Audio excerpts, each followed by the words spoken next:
ભારત સરકારના સામાજિક ન્યાય અને અધિકારિતા મંત્રાલય દ્વારા દેશભરમાં નશામુક્ત ભારત અભિયાન ચલાવવામાં આવી રહ્યું છે. 25 જૂનના રોજ જ્યારે આપણે આંતરરાષ્ટ્રીય ડ્રગ્સ વિરોધી દિવસ ઉજવી રહ્યા હોય ત્યારે રાજકોટની જનતાની સુરક્ષા અને ડ્રગ્સ માફિયાઓને જડબાતોડ જવાબ આપવાનો અને તેમના નેટવર્ક તોડી પાડવાનો જ પોલીસનો મુખ્ય મકસદ હોય છે.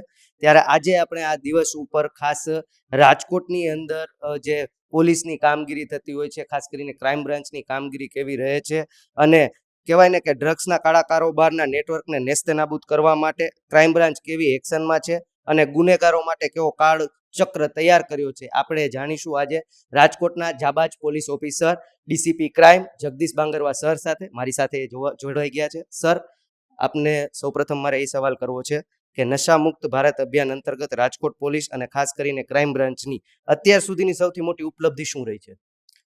માનનીય સીપી સર બ્રજેશ કુમાર જાસર અને એડિશનલ સીપી સર ચૈતન્ય મંડલિક સરના યોગ્ય માર્ગદર્શન હેઠળ, નેતૃત્વ હેઠળ રાજકોટ શહેર પોલીસ ડ્રગ્સના નેટવર્કને તોડી પાડવા માટે પ્રતિબદ્ધ છે અને ગુજરાત સહિત આખા ઇન્ડિયાને ડ્રગ ફ્રી કરાવવા માટે પ્રતિબદ્ધ છે. એનડીપીએસ એક્ટ હેઠળ કાર્યવાહીની વાત કરીએ તો 2025માં કુલ 46 કેસ કરી 65 આરોપીઓને રાજકોટ શહેર પોલીસ દ્વારા જેલ હવાલે કરવામાં આવેલ છે અને એમની પાસેથી 2.14 કરોડ જેવી કિંમતનો મેફેડ્રોન, અફીણ, ગાંજો અને હેરોઇન સીઝ કરવામાં આવેલ છે. અને 2026માં હજુ સુધીની વાત કરીએ તો 25 જેવા કેસ કરી 42 આરોપીઓને જેલ હવાલે કરવામાં આવેલ છે અને 73 લાખ જેટલો મેફેડ્રોન, ગાંજો, અફીણ અને હાઇબ્રિડ ગાંજો બરામદ કરવામાં આવેલ છે. આ સિવાય પ્રિવેન્ટિવ પગલાંની વાત કરીએ તો 2025માં કુલ 16 પેટ એનડીપીએસ હેઠળના પ્રપોઝલ રાજકોટ શહેર પોલીસ દ્વારા મૂકવામાં આવેલ હતા, જેમાંથી 14 મંજૂર થયા અને 2026માં હજુ સુધી 8 પેટ એનડીપીએસ એક્ટ હેઠળના પ્રપોઝલ રાજકોટ શહેર પોલીસ દ્વારા મોકલવામાં આવેલ છે, જેમાંથી 4 મંજૂર થયા છે.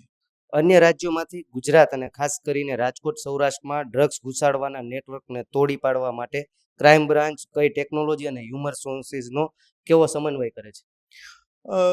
રાજકોટ શહેર પોલીસ અને ગુજરાત પોલીસ જે ડ્રગ્સ નેટવર્ક ચાલે છે એને તોડી પાડવા માટે 100% પ્રતિબદ્ધ છે અને અમે જે નેશનલ એજન્સી છે, સ્ટેટ લેવલની એજન્સી છે, એનસીબી, એટીએસ અને અમારી લોકલ એસઓજી સહિત જે અત્યારે ગુજરાત પોલીસ દ્વારા જે એએનટીએફ એન્ટી નાર્કોટિક્સ ટાસ્ક ફોર્સનું એસ્ટાબ્લિશમેન્ટ કરવામાં આવેલ છે, એની સાથે મળીને તમામ એજન્સીઓ હ્યુમન ઇન્ટેલિજન્સ અને ટેકનિકલ મદદથી જે ડ્રગ્સનો નેટવર્ક ચાલે છે એને તોડી પાડવા માટે લગાતાર કાર્યવાહી કરી રહી છે અને જે ભારત સરકાર દ્વારા માનસ હેલ્પલાઇન પ્રોવાઈડ કરવામાં આવેલ છે, એ માનસ હેલ્પલાઇન ઉપરથી અમને જેટલી પણ ટીપ મળે છે એના આધારે અમે ઇન્વેસ્ટિગેશન અને જે રેડ્સ કરીએ છીએ. આની સાથે સાથે નેરગેડ અને બીજી એજન્સી તરફથી અમને જે પણ ટેકનિકલ ઇનપુટ્સ મળે છે એ ઇનપુટ્સ આધારે અમે અપરાધીઓને ટ્રેક કરતા હોઈએ છીએ. આની સાથે સાથે ટેકનિકલ સર્વેલન્સ અમે 24/7 અમારી સોશિયલ મીડિયા મોનિટરિંગ સેલ અને ઇન્ટરસેપ્શનના આધારે અમે મોનિટર કરતા હોઈએ છીએ. જૂના જે ગુનેગાર છે અથવા જે ડ્રગ્સ કન્ઝ્યુમર છે એ તમામની મૂવમેન્ટ અને એમના જે ઇન્ટરેક્શન છે, એના ફાઇનાન્શિયલ ટ્રાન્ઝેક્શન છે, અમે જોતા હોઈએ છીએ અને એના આધારે અમે ડ્રગ્સ નેટવર્ક્સને નિસ્તનાબૂદ કરવા માંગીએ છીએ. રાજકોટમાં ડ્રગ્સનું વેચાણ કરતા પેડલર્સ અને માફિયાઓ માટે રાજકોટ ક્રાઇમ બ્રાન્ચનો સીધો અને સ્પષ્ટ સંદેશ શું છે?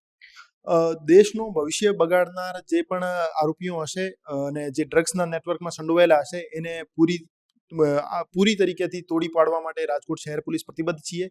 એને આર્થિક રૂપે અને કાયદાકીય રૂપે નેસ્તનાબૂદ કરવા માટે અમે પ્રતિબદ્ધ છીએ.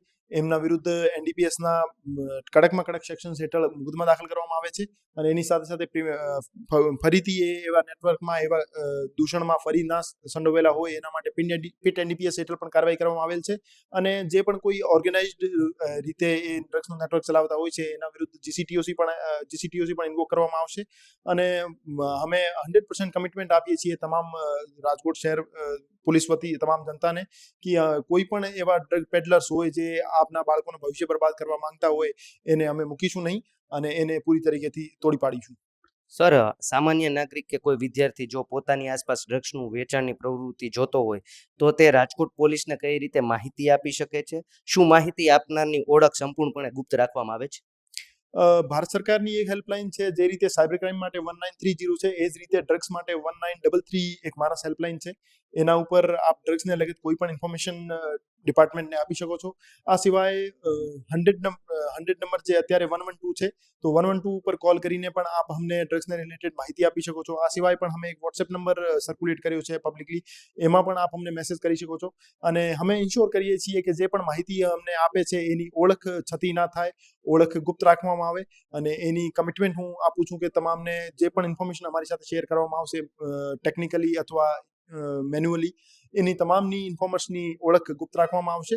અને આપ આજુબાજુમાં કોઈ પણ ડ્રગ્સને લગત કોઈ વેચાણની પ્રવૃત્તિ થતી હોય અથવા કન્ઝ્યુમ થતો હોય તો આપ વગર બીવ્યા વગર આપ રાજકોટ શહેર પોલીસનો સંપર્ક કરો. અને અગર આપ રૂબરૂ નહીં આવવા માંગતા હોય તો 1933 હેલ્પલાઇન ઉપર કોન્ટેક્ટ કરો, અને અમે યોગ્ય કાર્યવાહી એના ઉપર કરીશું. આંતરરાષ્ટ્રીય ડ્રગ્સ વિરોધી દિવસ નિમિત્તે રાજકોટની જનતાને અને ખાસ કરીને યુવાનોને શું અપીલ કરવા માંગશો? ડ્રગ્સ જે છે આજકાલના યુવાઓ માટે એક ખૂબ મોટો પડકારજનક ચેલેન્જ તરીકે ઊભો એક દૂષણ છે. એ શરૂમાં તો પિયર પ્રેશરમાં અથવા બીજા કોઈ કારણોના લીધે ઇન્ટરેસ્ટિંગ લાગી શકે છે, પણ એક વખત ડ્રગ્સના જે લૂપ છે એમાં એન્ટર થયા પછી એમાંથી નીકળવું ખૂબ જ અઘરું થઈ જાય છે. અને આ ડ્રગ્સનો દૂષણ આખા પરિવારને, સમાજને અને વ્યક્તિગત જીવનને બરબાદ કરી નાખે છે. તો હું તમામને અપીલ કરવા માંગુ છું કે આપ ડ્રગ ફ્રી ઇન્ડિયા બનાવવા માટે આપ અમને મદદરૂપ થાઓ, અને આપની આજુબાજુમાં કોઈ પણ વ્યક્તિ ડ્રગ્સનું સેવન કરતું હોય, વેચાણ કરતું હોય, તો આપ ગભરાવ્યા વગર, બીવ્યા વગર આપ બેધડક રાજકોટ શહેર પોલીસનો, ગુજરાત પોલીસનો સંપર્ક કરો. અને આ પોતાના બાળકોનો પણ ધ્યાન રાખો કે એનો આજુબાજુનો મિત્ર વર્તુળ કેવું છે, એનો મેન્ટલ હેલ્થ કેવી છે, એના રૂટીન કેવો છે, અને આપને કંઈ પણ શંકાસ્પદ લાગતું હોય તો આપ હેલ્પ સીક કરો એના પહેલાંથી લેટ થઈ જાય. તો આ હતા ડીસીપી ક્રાઇમ જગદીશ બાંગરવા. આંતરરાષ્ટ્રીય ડ્રગ્સ વિરોધી દિવસના આજે આપણે ખૂબ સારી માહિતી એમની પાસેથી મેળવી છે. જો આપની આસપાસ પણ આપ ક્યાંક આવા જે દૂષણ છે તે જોતા હોય તો અચૂકપણે તેઓ પોલીસને સંપર્ક કરી શકો છો, ક્રાઇમ બ્રાન્ચને સંપર્ક કરી શકો છો. સહયોગી યુવરાજ ચૌહાણ સાથે પ્રતિપાલસિંહ ઝાલા, ફૂલછાપ ડિજિટલ, રાજકોટ.